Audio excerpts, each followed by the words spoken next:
Well, good afternoon, everybody. Welcome back to the Beit Midrash. I am, as always, your humble host. Nice to have y'all here. Glad to have you joining us, and hope y'all are ready to learn today. Yes.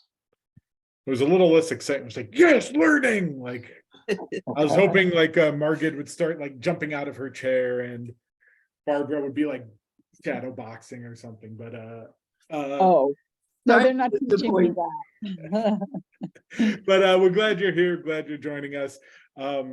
So this week we don't really have a Parashat because it's Shavuot, which starts this evening. 5:45 tot service, 7 o'clock for everybody else. Cheap plug. Hope you can make it. And then learning until we stop learning. So I hope you guys will come.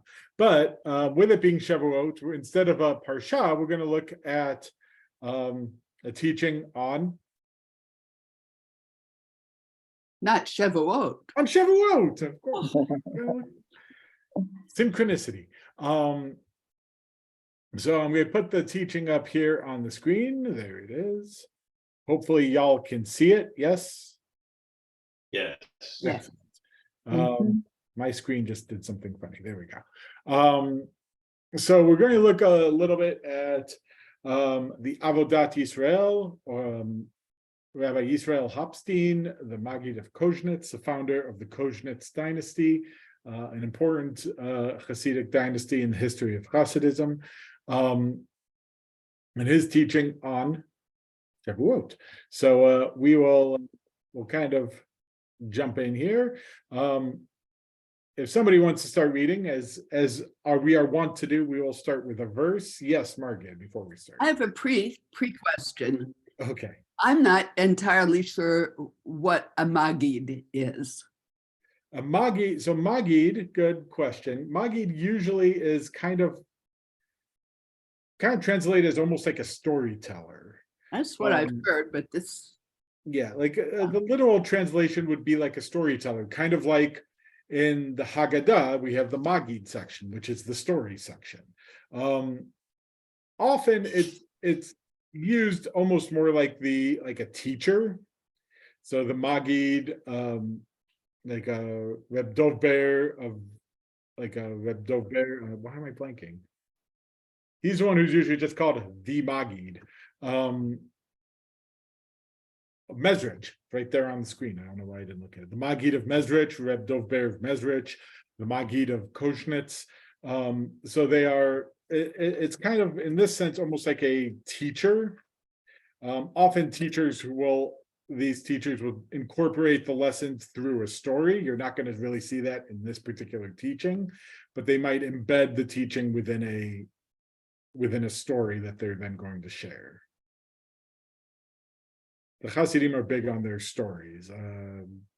There's Martin Buber has like a 2-volume set on Hasidic stories that they used to tell. So there's lots of good stories. A good question. Hey, Mickey, by the way. Hi. Nice to have you join us. So any other questions before we roll in?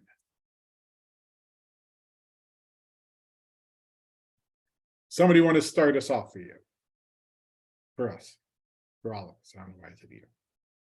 I will. Go ahead. Am I muted? Nope, you're good. Okay. In the 3rd month of the Israelites leaving the land of Egypt, on that day they came to the wilderness of Sinai. Okay, so why are we starting with this verse? Anybody know? Is that where we are in the calendar today? It's, well, close. It's the first verse of the Torah reading for Shavuot. So from here, this begins the introduction to Mount Sinai, chapter 19, and then chapter 20 is most of it is the 10 Commandments and the revelation of Mount Sinai. So this is the introduction of them coming to the wilderness of Sinai, to the mountain before they received the Torah. You want me to continue? Yeah, the key word that they're going to play, the Avodat Israel is going to play off of here is Chodesh, meaning month, also coming from, but Chadash also comes from the word new. So it's going to be a little bit of a play on words. New moon, new month, kind of all tied together with this root meaning Chadash, meaning new. So, so now you can go ahead. Okay. In the third month can also be read as the third renewal. First, God brought them from the iron furnace of Egypt, and they ate the matzah cakes that they brought out of Egypt, tasting in them the taste of manna. After they ascended to a higher level, and the holy blessing one caused bread and meat from heaven to fall for them. This is the third renewal, since they came to a still higher level and approached Mount Sinai to receive the Holy Torah. Good. So he's playing off of Chodesh, the third month, and saying, don't read month, instead of Chodesh, read Hitchadshut, the third renewal, like a third rebirthing, re-elevating of the Israelites spiritually. So what was the first renewal? Leaving Egypt and eating the manna, the matzah. Good. Coming out of Egypt, leaving Egypt, getting the manna, eating matzah. This is the first renewal as they are elevated from slavery into freedom. What's the second renewal? Bread and the meat. Good. We get some stories about the Israelites, God providing the Israelites for food. So that's kind of the second renewal. And now we're at the third renewal, the third Chodesh, which is Mount Sinai. Renewal in the sense of what? I mean, I can see renewal in the sense of coming out of Egypt, and I can see renewal in the sense of receiving the Torah. But what is he thinking in terms of renewal when bread and meat come? I would think of it as kind of a renewal of their relationship with God. So in Egypt rather, they had this kind of distant relationship because of their slavery. Mm-hmm. And so the Exodus frees them from that and connects them into a spiritual relationship. Now and then they got manna. Once they start getting more substantial food, that's a different level of renewal of the relationship, a deeper level of relationship. And now at Sinai, it's going to be a third, even deeper spiritual renewal of the relationship. Rabbi, is the issue supposed to be strengthening their understanding or the belief that God is in charge, providing the food, and will provide for them, will take care of them? A little bit, though we're going to see he's going to take a very different view of that relationship shortly. But yes, I think you could look at it as a beginning of like levels of the relationship. So there's like a basic level, an intermediate level, and they're trying to get to the highest level here, which is where he's going to go once we're at that level. But when they got the meat in the desert, that was like they were complaining, and then God just pummeled them with the meat. So is that what he's talking about, the second renewal, or is that something different? So I think that might be something different. I think what you're thinking of is the quail in right? Numbers chapter 11. I don't think he's thinking that story. I think he's thinking that God is sustaining them on a higher level than they were currently being sustained. Trying to see if I can find. If you guys have further questions, I'll see if I can find a more of a note on this, but happened to open right to it, so that's kind of nice. So it doesn't seem that they say much more about this. But is it possible that rather than an actual falling of meat and bread, that manna began to taste like that? That's one way to read it too. You know, the way he writes it, "Alu lamala yoter v'horid lahem lechem min hashmayim v'basar min hashmayim." Yeah. Yeah, that's another possibility. Another way to read it is that they're tasting it as a more substantial food than it is. I'm not sure we need to get too caught up on the specifics of the levels. I think the more important point is that there are levels that the Israelites went through. And then when it says the third month, that's actually the third, they're now entering this third level of spirituality that is really going to be the core of what he's going to talk about. Other questions? Okay, who would like to read next? I'll read. Go Go on. ahead. The astrological sign of this month is Gemini of the twins, which teaches that it is as if the Holy Blessing One was like twins with those who do God's will. This is similar to what scientists have written, that if one twin, God forbid, has something bad happen to him or her, the second twin feels it as well. And if something good happens to one, the second feels it as well, since they stand under the same sign, having been born at the same time. Okay. Margaret's giving a little side eye to that. Well, I know I'm just surprised by this, by talking about astrology. That's Yeah, it's kind of funny, you know, that on one hand, the rabbis talk extensively, you know, don't follow astrology, but then they, you know, they'll sit here and quote the astrology. There's actually an interesting, there's a whole section right at the beginning of the Talmud, like literally this, I think page 3 or 4, in which it's talking about the different watches of the night in the temple and how the priests would keep watch. And it talks about, you know, different things, and scholars think that it talks about like the bear and the lion and the child and whatever. And they're like, we might actually be, they're kind of measuring the hours by astrology. And like they're measured because, you know, they didn't have electronic watches, so you know, they may have been marking it by the stars and when each watch ends. I can see marking it by the stars. Yeah. You know, but this is astrology. This is a different level, yes. In a different sense. Yeah, and what's he doing? He's actually making a pretty big statement here, which is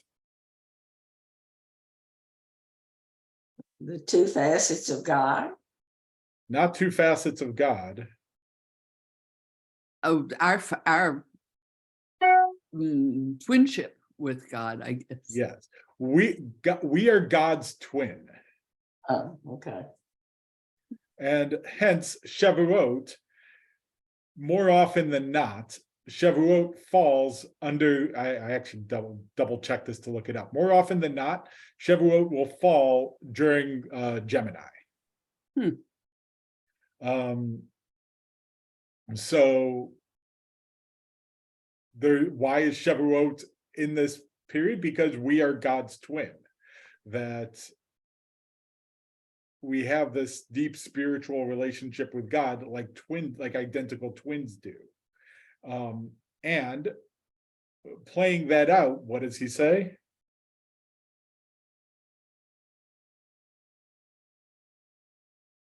feel the same thing. Yeah, when something bad happens to one twin, it affects the other twin.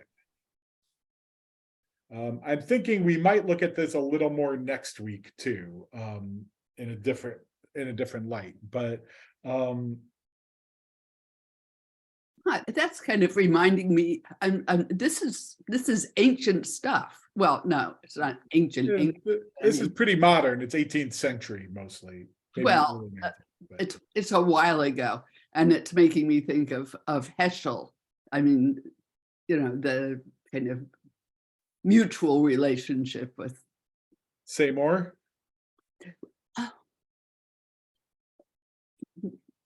I can't go deeply into it, but his thesis that God needs man, Yes.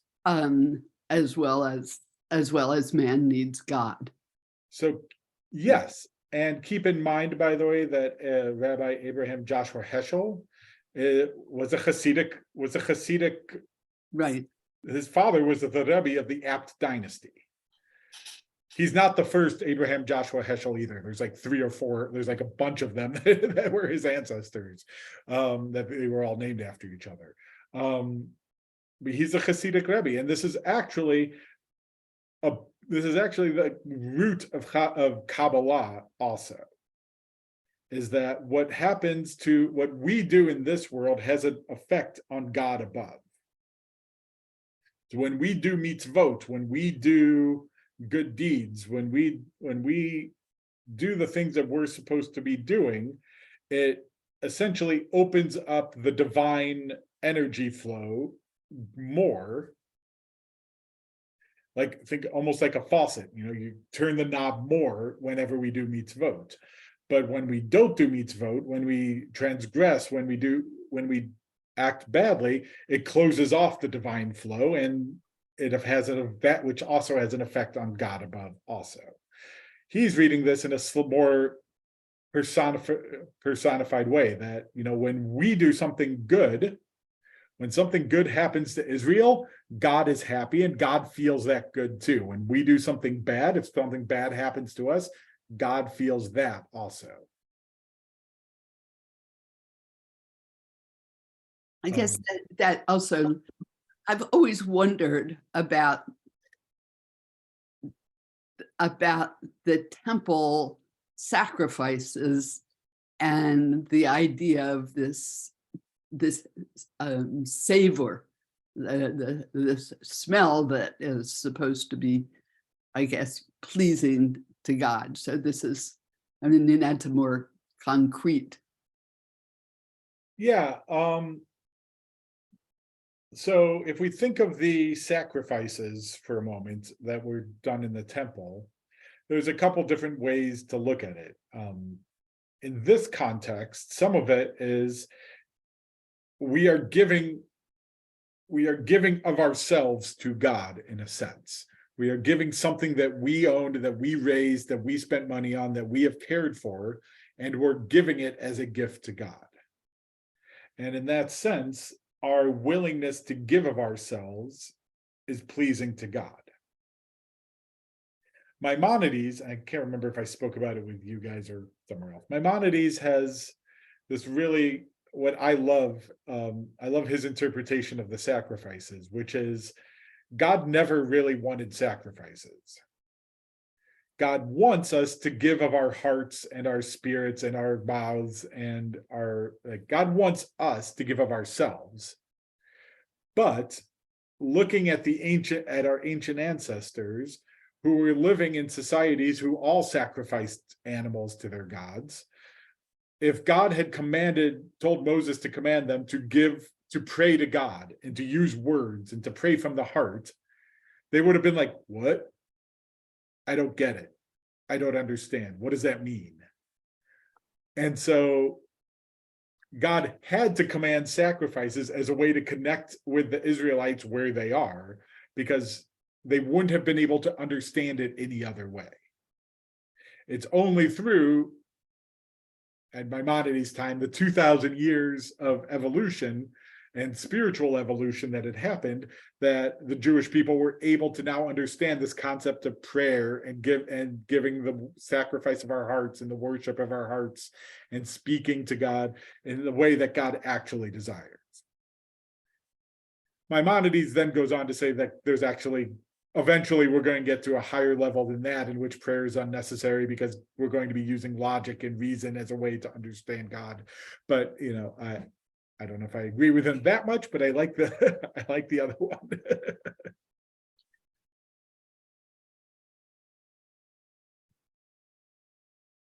Other questions, comments, thoughts?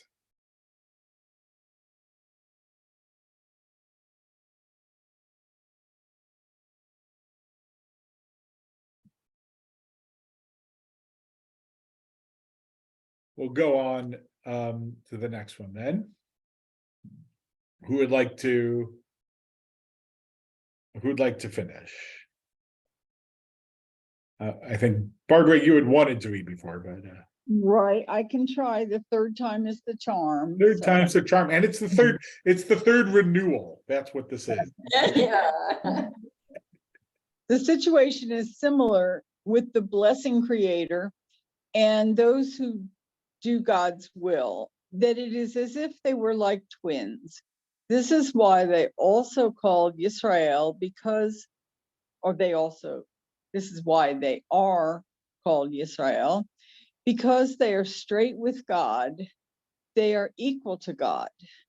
The letters can also be read as, I have a head. Thus they approached Mount Sinai in the 3rd month, and the Holy Blessing One was revealed before them, spoke with them like one does a sibling, since they were together under the sign of Gemini. I think that's interesting that it takes us back to what Margaret questioned before, the involvement of, or a fairly heavy involvement of astrology. And this, if I remember correctly, is written in the 1700s, is that? Yeah, he lived, what, 1733 to 1814. Oh. So I don't know exactly when this particular Josh was given, but probably percentage-wise, probably in the 17th century or 18th century rather. So look, the rabbis were not ignorant of astrology. They knew what was going on. They knew what was being talked about. They weren't ignorant. They just don't agree with using it to predict the future. That's really the distinction here, is that astrology as a way of predicting what's going to happen is prohibited. Knowing what the stars are, knowing what the astrological signs are, and gleaning spiritual lessons from that is part of God's creation. So I think that's the distinction there. Stephen doesn't seem to like that. That is way too fine of a distinction. I think once you bring in astrology, it's really hard to say, oh, you can use it to measure time and where the stars are in the sky, but they're calling it by the astrological sign. So I find it hard to stop. You're going down a slippery slope, and they want to stop, a third of the way down. So I guess the question is, why do you see that as too fine a distinction? Because I think if for someone who, number one, may want to believe in astrology, they can use that as support for their belief, like, oh, this, famous Magid used it, number one. Number two, if you're uncertain, then you could say, well, this Magid used it, so it must work. I mean, there's nothing in here that says they're not using it for the reason most people think about using astrology. Right. So I want you, I hear you, and let's look at how he's actually using it, though. What's the point the question he's trying to answer? The twinship with God. Well, that's the lesson he draws out. But what's the point? What's the kind of the observation he's making is maybe the better way to ask it. He's observing that Shavuot always happens in Gemini, or virtually always happens in Gemini. So, like, if that's the predominant astrological sign, God must have put that sign for us over Shavuot, like Shavuot to fall during that sign for a particular reason. So why would God choose Gemini as the sign, as the time when we celebrate Shavuot? So he's not saying, Shavuot, Gemini represents something. He's saying that God has, we know that the signs are there. We know that the stars align in the way that they do. So why does God put Shavuot during Gemini? There must be a reason for that. And now we can derive a spiritual lesson out of that. Which is different than using Gemini as the prime target and saying, now that we go, what's Gemini and what does Gemini represent, and how can, what are the they do actually go into personality traits of people born during different months of the year. That's a whole nother thing, but that's different than saying, because the stars are aligning in this way, we can tell you what's going to happen. So those descriptions of the star patterns, if I'm correct, which you can tell me that I'm not, is of Greek origin. Is that so? So what I am far from an expert in astrology, so I'll tell you what I do know. Apparently, and I only know this because my son took an online class during the pandemic when we had lots of time on our hands. Apparently, almost every culture has their own set of astrological signs, and stories that go along with it and things like that. So in African cultures, they have like a snake and an elk and things that would be common in African culture. In China, there's a dragon, and there's we know the Chinese zodiac. We see it in Chinese restaurants, but those are all tied to astrological signs. So that every culture kind of has its own version of what, there's not just one set of constellations, there's actually like a whole group. It is entirely, now this is the part I don't know for sure, it is entirely possible that this is of Greek origin or Babylonian origin. That I don't know. Like the ones that we use, I don't know what their origin is. Yeah, I mean, I think a bunch of them come from Greek myths. Right. I think you're right. Yes, and does somebody know more than I do? Others that aren't coming to mind. I'm just interested, interested in the filtering in of Greek thought into this. Which is interesting because the Jewish people were so anti-Greek ideas for so long. Exactly, yeah. So, I mean, that itself is a little bit of a debate also. How anti-Hellenistic were the Jewish people actually? We like to think, say, of the Maccabees, that the Jewish people were strongly anti-Hellenistic, and this was a fight against Hellenism. The problem is the Maccabees were really fighting with their own people, largely. There were a lot of, during the Maccabean revolt, there were a lot of Jews who were very pro-Hellenism. And if you read through the books of Maccabees, you get some odd stories that come out of it, including men trying to reverse their circumcision so that they can be seen as Greek. Sounds like an interesting trick. Yeah, there's some weird stories that I was kind of like hunching over reading. But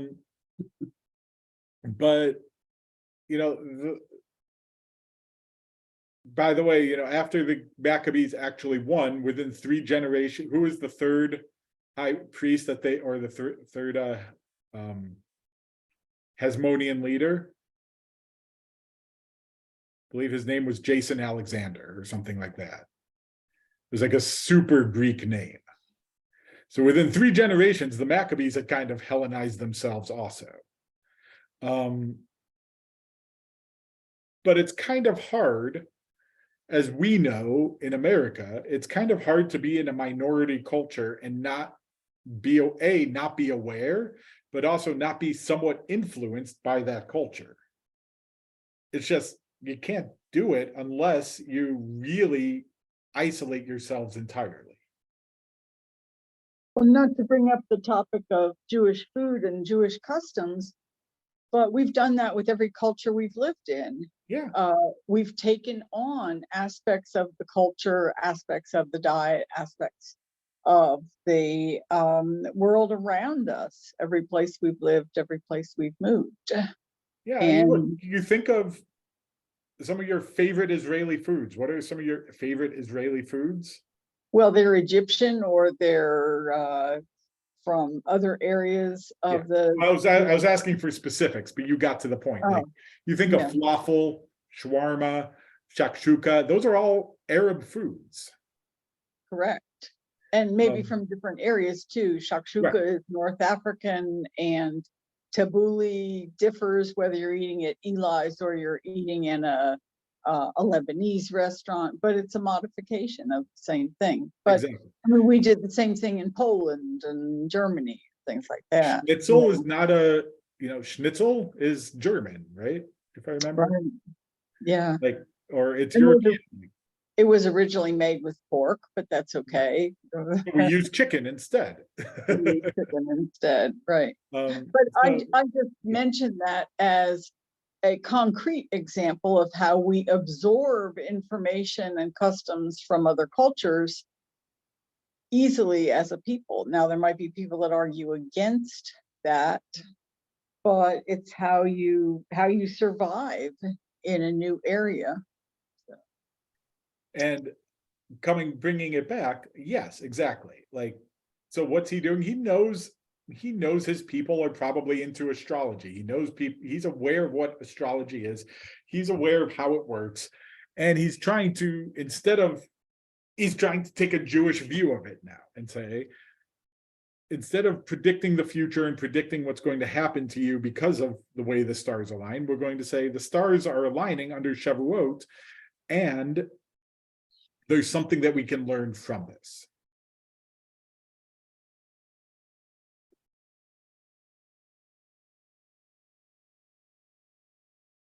If I could be one more negative about it, though, it's almost as if it's one Jew, 5 million opinions. He's taking the idea of the astrology and he's applying it to the holiday, or he's applying it to our relationship with God, because maybe he can make it sound more cool that way, and it'll be something that his people will grab onto, because it's hip to be into astrology, or it's terrific, and look how this fits with my culture. So, Maybe. yeah. I mean, there might be a level at which he's trying to speak on their level and trying to get them to understand a profound Jewish thought and Hasidic thought on a level that speaks to them.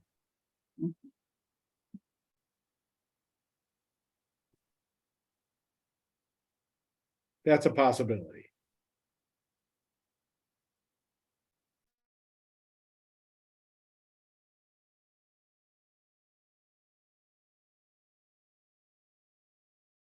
other comments, questions, thoughts?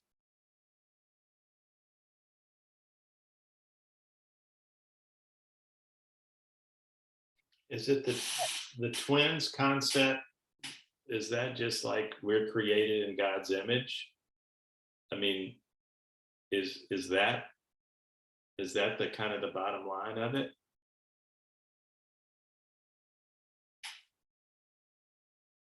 So some of it is, yes, we are created in God's image. I think more of it is trying to tap into this deep mystical thought that this world is a reflection of the divine world. And this is really one of the things that really that I really love about Kabbalah and Hasidut and mysticism in general, is this concept that what you do is actually deeply spiritually important. Because it doesn't just affect you and the world around you, but your actions actually have a deep theological and spiritual consequence as well. And that what you do has an effect on the divine world, which in turn has a larger effect on the world in which we live. I think that's really where he's trying to tap into. I think next week we might look at like an extension of this topic with the Eish Kodesh. So there's your trailer for next week. We may look at that, but the sense that what we do has deep spiritual importance, and what happens to us actually has deep spiritual importance as well. And if you're a persecuted people who are experiencing pogroms, this might also have a deep, comforting spiritual effect on you as well. That when you are attacked, what's God doing? God is hurting from that attack also.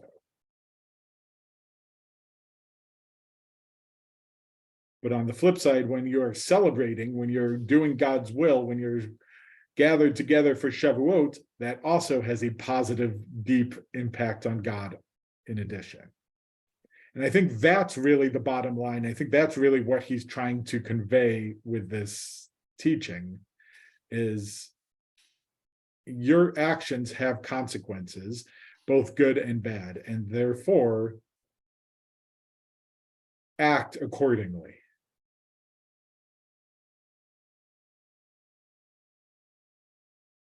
Say more about this sentence here where he said the letters can also be read as Rosh Li. What? Yeah, I have a head. What? Yeah, I've been trying to piece that together myself a little bit. Just do this book. Oh, there it is. Because that threw me off a little bit also.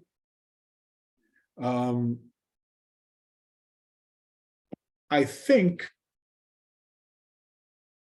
so. It's all kind of wordplay on Yisrael.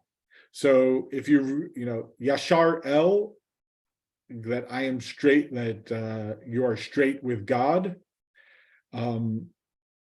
is basically just breaking the word in half. Rosh Li, you're kind of rearranging the letters. So I think there's a couple different ways you could probably read that sentence that I'm trying to find, there it is.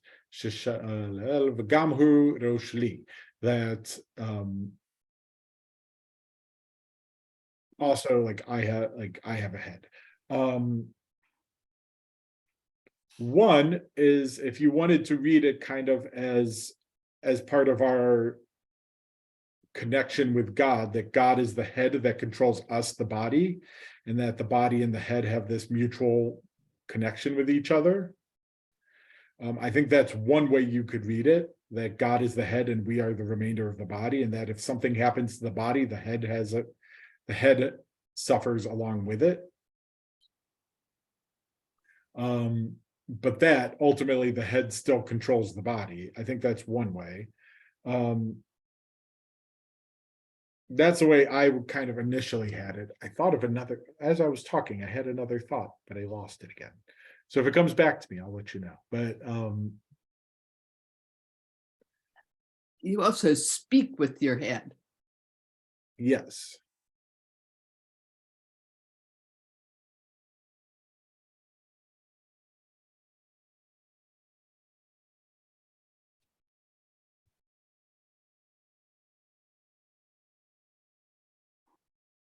But I think there's also a level of acknowledgement that there's an upper world and a lower world. The Rosh being the upper world, and then, us being in the lower world. Would have been nice if he explained it a little more, but it might be a reference. It might be a reference that I'm not quite getting.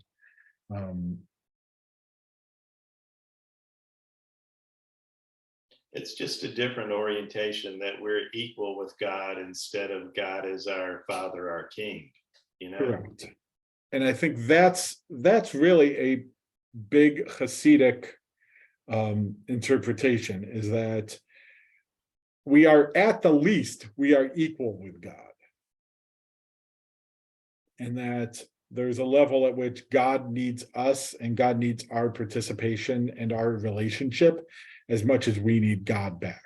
Mhm.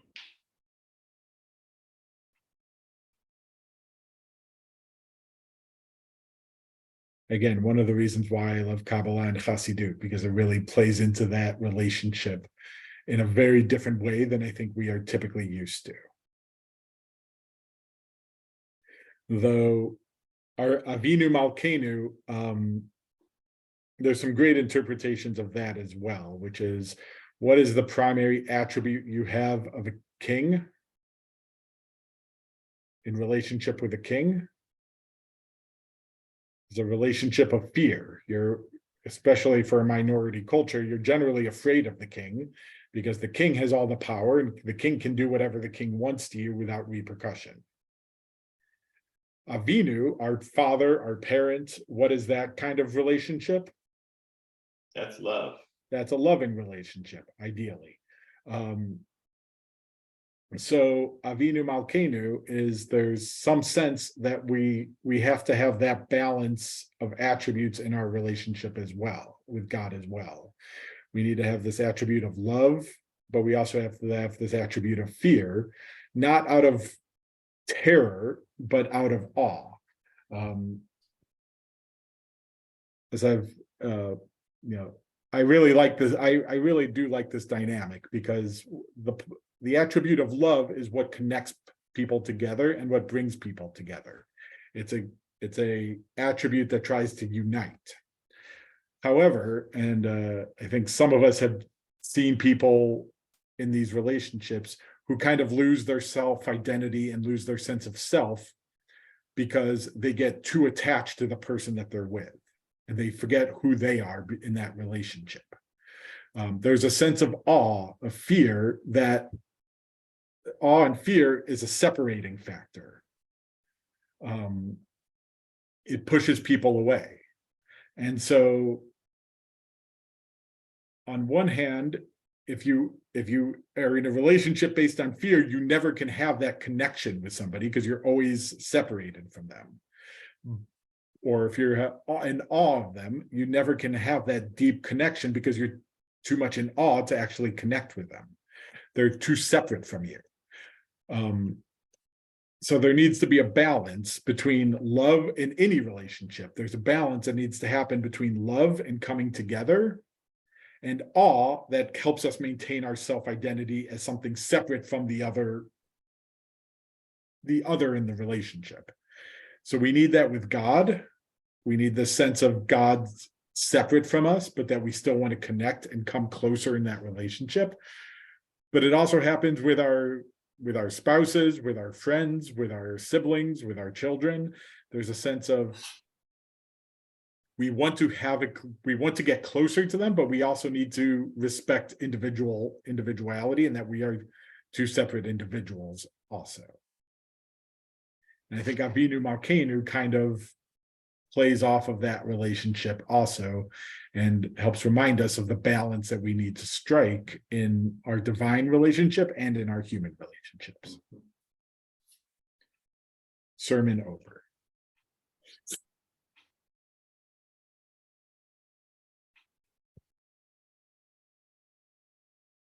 Other questions, comments, thoughts?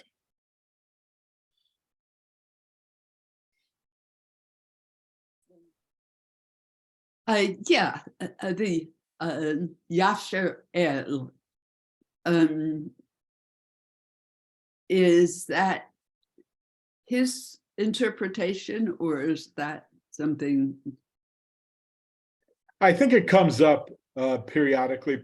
I'm trying to remember where else. I think I've seen it before, that Yashar El is those are who, the Yisrael are those who are straight with God, who act straight with God, who are on the same level with God. I don't think that's a unique interpretation. The Rosh Li, I suspect, is referring back to some verse. I just don't know exactly which verse to which it's referring, and I think he's trying to connect it back to something else. I don't know what it is.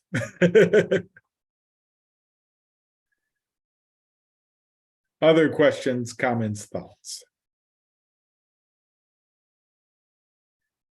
Rabbi, it's a little off the subject, but because you have studied so much, have you found any situations where these famous rabbis have not been of the same mind? Yeah, I mean, they kind of argue and debate with each other kind of generally. And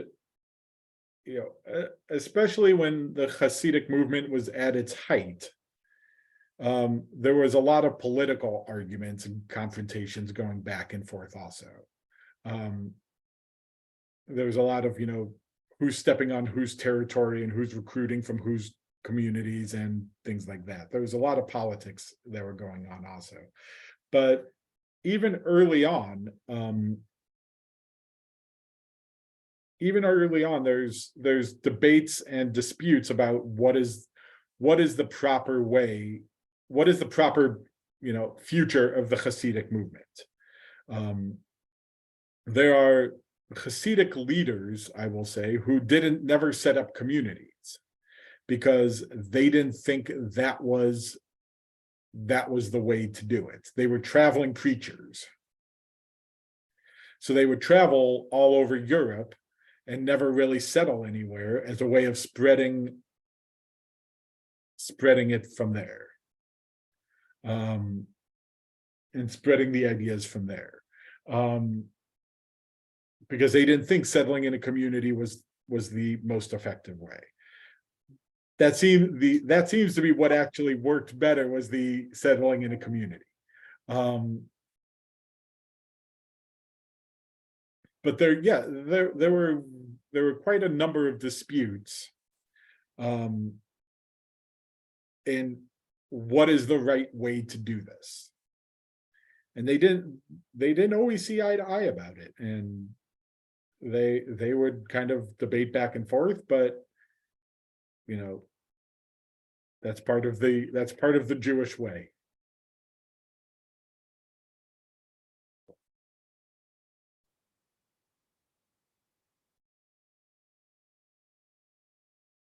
All right. Well, good learning with y'all. Kol hakavod.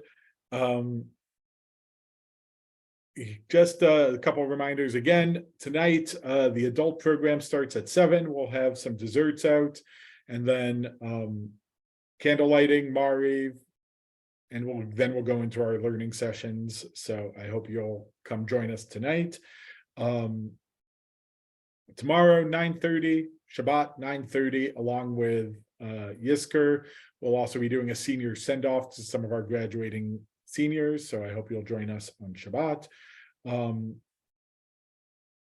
And we have, I think, 3 classes left before Margid takes over, and you guys will start the book.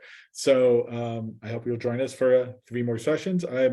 I think I'm going to try to plan out like 3 things that I want to make sure you do read and learn before I let you go of Hasidic, before we let go of Hasidic. So I'll be picking kind of some of my favorites from there that I have not yet taught you.